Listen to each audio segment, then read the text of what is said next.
And this episode is sponsored by Hellofresh. With Hellofresh, you get fresh, pre-portioned ingredients and seasonal recipes delivered right to your doorstep. You can count on Hellofresh to make home cooking easy, fun, and affordable, and that's why it's America's #1 meal kit. Let HelloFresh help you with 50 weekly menu and market items to choose from so you can think less about what's for dinner and more about achieving your goals. HelloFresh makes eating well easier with many family-friendly, calorie-smart, pescatarian, and veggie options every week. Plus, every recipe includes fresh produce sourced directly from farmers. And most importantly, you can save some time because HelloFresh offers a wide variety of quick and easy recipes, including 20-minute meals, easy cleanup, and low prep options. And that's my personal favorite. During a busy week, I love having something quick and easy to go to. So get the new year kicked off the right way. Go to HelloFresh.com, use the code MrMakeItHappen16 for up to 16 free meals and 3 surprise gifts. That's HelloFresh.com, code MrMakeItHappen16 for 16 free meals and 3 gifts. What's up, guys? Welcome back. If you were anything like me growing up, you had your fair share of Hamburger Helper. Well, today I'm going to show you how to take that to the next level. This is my recipe for Cheeseburger Casserole. But before we do that, please take a quick second to subscribe to the channel. Make sure to hit that bell to enable notifications as well. All right, guys, meet me in the kitchen. Let's make it happen. First things first, we're upgrading the noodles to cavatappi noodles rather than elbow macaroni, but honestly, you can use whatever noodles you like.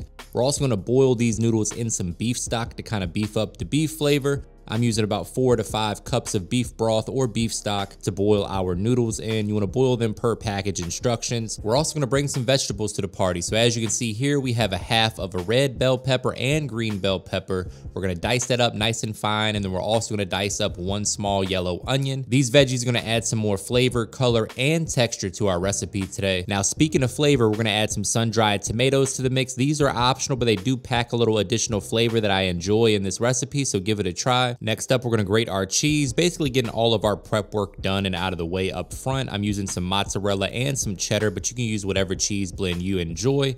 Got a little Colby Jack there as well. Just basically using whatever I had in the refrigerator. That's what I suggest you do too, especially for a meal like this, a nice, quick, and easy one-pot weeknight meal. Just use what you got in the fridge, guys. And now, my friends, it's time to actually get to cooking. We're gonna warm our cast iron skillet over medium heat. We're gonna add 4 to 5 pieces of thick cut bacon until it gets nice and golden brown and perfectly cooked like so. Let that drain on a paper towel, set that aside. Then we're gonna add 1 pound of lean ground beef to that skillet with some of the bacon fat. We drained off most of it, leaving behind a teaspoon or 2.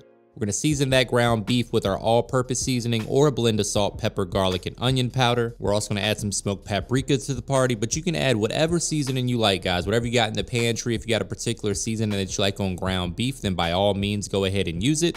We're gonna use our spatula to break the beef up. We wanna crumble it up nice and small like you see right here and cook it until it's no longer pink. If you need to add a little bit of vegetable oil, that's fine. Once the meat is mostly cooked, we're gonna go ahead and add in those veggies that we chopped up earlier, the onion and the bell pepper. Mix to combine all those ingredients and allow those vegetables to cook down and get nice and tender. So after about 2 to 3 minutes, those veggies should soften up a bit for you. And now it's time to add in our garlic paste. We're going in with about 1 tablespoon of garlic. You can use fresh garlic, minced garlic, or this garlic paste as well. Whatever you got is fine. Then we're gonna go ahead and throw in those sun-dried tomatoes that we diced up. Again, guys, those are optional, but they do add a nice pop of flavor that I enjoy in this recipe. And I had some extra laying around in the fridge, so it was perfect to go ahead and add into this casserole. That's what you should be doing on these quick and easy weeknight meals, kind of finding what you got in the fridge or the pantry and throwing that in the mix. Next, we're going to add 1 tablespoon of Dijon mustard plus 1.5 tablespoons of tomato paste and a few dashes of worst word in the world sauce. We're just building flavor as we cook, guys. Now we're going in with 1 cup of ketchup followed by a pinch or 2 of beef bouillon. That's just going to enhance the beef flavor that we already have going on here. Next, we're going in with some red pepper flakes. These are optional, but I do like the fact that they add a little bit of spice to kind of offset a bit of the sweetness from the ketchup and the sun-dried tomatoes. Plus, I just really love red pepper flakes, as you guys can probably tell if you watch any of these recipes on the channel.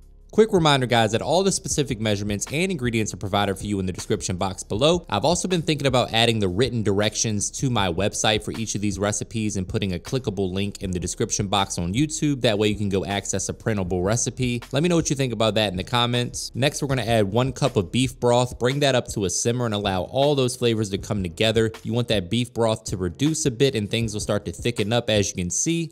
Once you reach the consistency you're looking for, we're gonna add those noodles right to the mixture, fold everything together, and then you wanna kind of taste as you go and adjust the flavor to your preference as always. You really wanna get in there with your spatula and fold that sauce into the cavatappi noodles and allow it to really coat those noodles. That's why I like using these cavatappi noodles for this recipe, because you can get better coverage. And if we're being completely honest, they look a little bit cooler than elbow macaroni. Once you got everything folded and incorporated, we're gonna add that chopped bacon plus the cheese we shredded earlier. We're gonna add half of the cheese to the mixture, fold that in, that way we have a nice cheesy consistency. Once we achieve that, we're gonna top the rest of this casserole with the cheese. Pop that in a 400-degree oven for about 20 minutes or until the cheese gets brown, bubbly, and beautiful. This recipe is absolutely perfect for a quick weeknight meal. It's a one-pot dish, comes together in less than 30 minutes, super delicious, and it'll please your picky eaters at home. You could also turn this into a keto or low-carb recipe by leaving out the noodles. You could add some cauliflower rice to this or just use the meat and cheese mixture. Great option for meal prep too, because this reheats really well. Another quick reminder, guys, that all the specific measurements and ingredients for this recipe can be found in the description box below, so don't forget to check that out. Now, this is what we're looking like fresh out of the oven. As you can see, the cheese is melted beautifully, and yes, my friends, I am adding some fresh chopped parsley on top of this gourmet Hamburger Helper casserole, because why the hell not? You know it needs a little pop of color. Remember, guys, you eat with your eyes first, and I need you guys to click on that thumbnail. It's about time to plate this up and get in there for a taste test, but first, brace yourself for a trademark money shot. Say it with me, guys. Looking good. A little bit more fresh chopped parsley. Now I'm gonna grab a fork and get in here and dig in for that taste test. Let me know what you think in the comments. Here is the moment of truth, my friends. Definitely a fork drop recipe. Make sure you leave me a comment and let me know what you want to see next. Don't forget to give your boy a thumbs up, hit that subscribe button and the bell to enable notifications. And as always, thank you for your support.